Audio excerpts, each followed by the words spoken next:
Salut, eu sunt gospodarul casei, bine ai revenit pe pagina mea. În acest video îți voi explica o soluție foarte utilă pentru o problemă destul de des întâlnită. Este vorba de vasul de toaletă și mai exact scurgerile acelea care apar în spatele vasului de toaletă, între vasul de toaletă și țeava de scurgere către canalizare.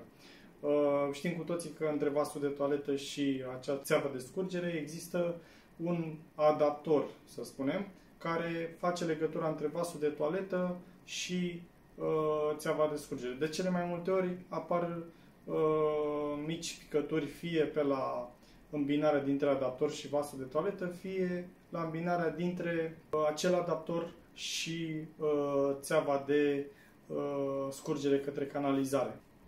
Adaptorul poate fi de mai multe feluri.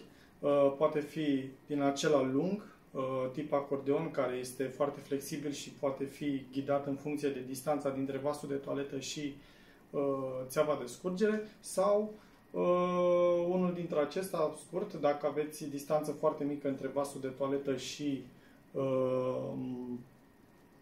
țeava de scurgere, el poate fi ușor elastic, astfel încât să permită cumva o bună îmbinare.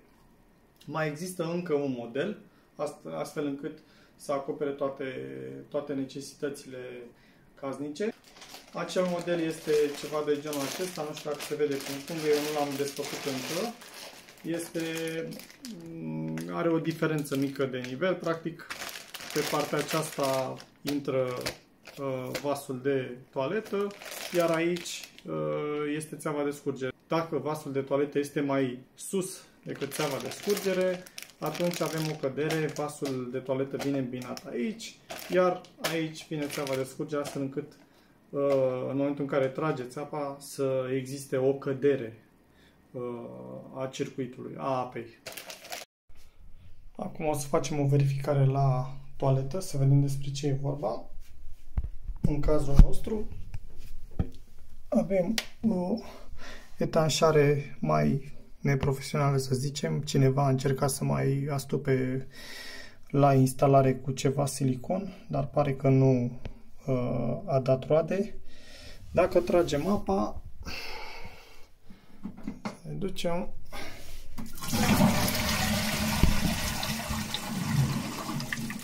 Observăm, pică destul de mult.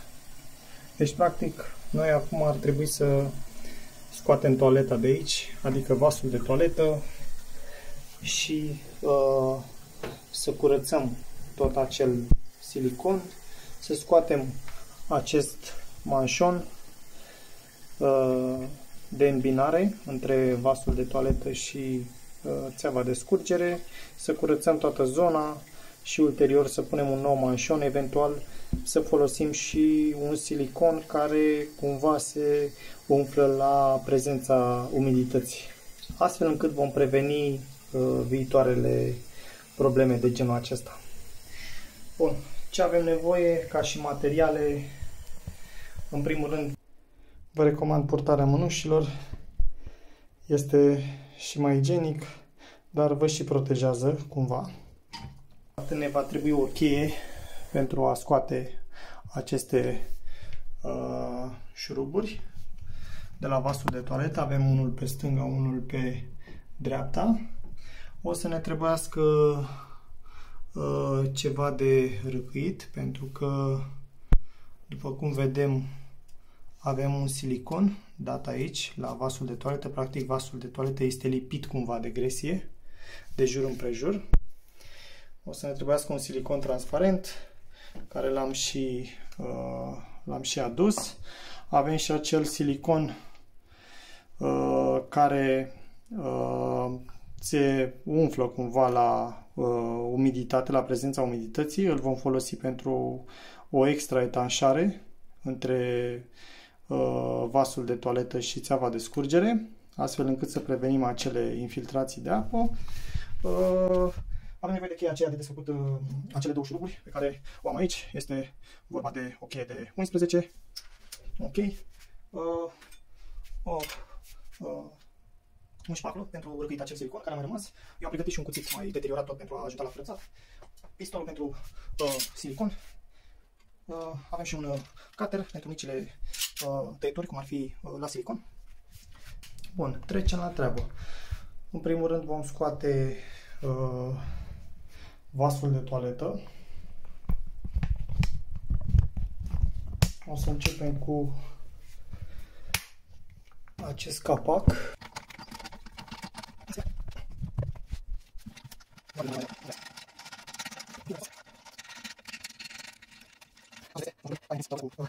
Este o piuliță din metal care este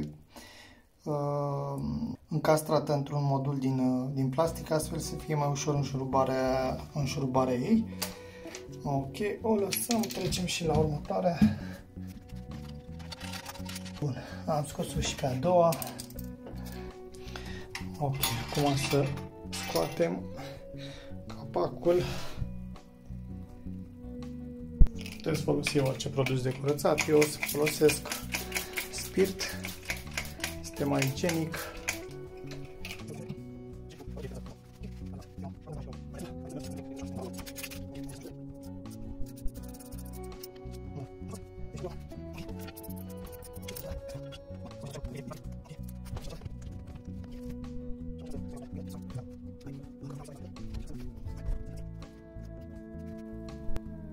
Bun, am reușit să scoatem vasul de toaletă. Am decuplat și țeava de apă care vine de la rezervorul de apă de sus către vasul de toaletă.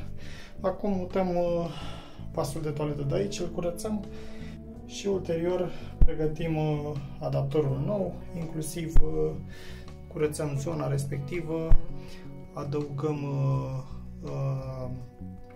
pentru extra etanșare acel silicon și îl montăm înapoi. Am scos adaptorul vechi, îl observăm, este destul de evident că avea probleme sau nu a fost montat corect. Am curățat de jur împrejur.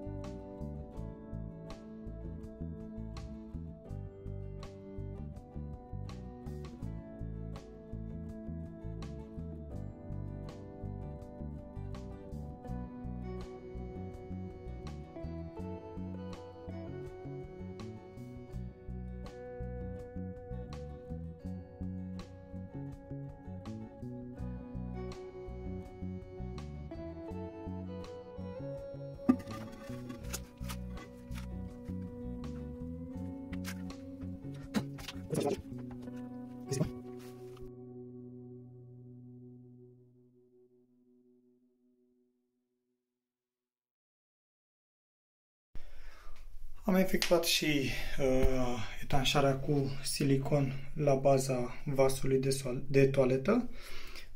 Urmând să așteptăm acum undeva la 40 de minute, o oră să se întărească, cât de cât. De asemenea, va trebui să mai așteptăm și pentru întărirea acestui silicon de la îmbinare înainte de a utiliza vasul de toaletă. Facem un mic test. Aici pare că s-a întărit. Să vedem și siliconul de jos de aici. Da, pare că este în regulă. Facem și testul suprem. Să vedem dacă mai curge când tragem apa.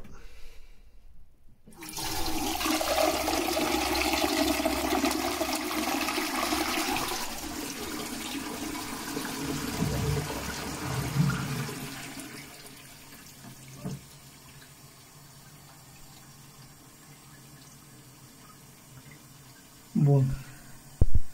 Misiune îndeplinită și de data aceasta. Se pare că nu mai curge.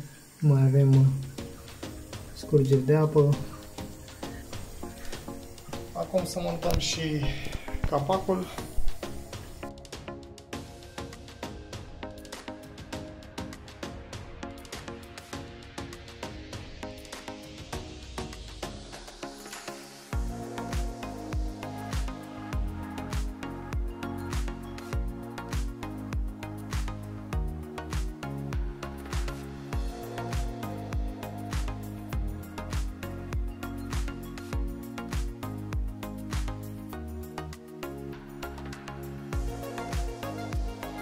cam asta a fost pentru acest video, sper că ți s-a părut util. Dacă ți s-a părut util, subscribe, like și share către prietenii tăi. Poate cineva chiar are nevoie să rezolve o problemă de genul acesta cu vasul de toaletă. Pe data viitoare!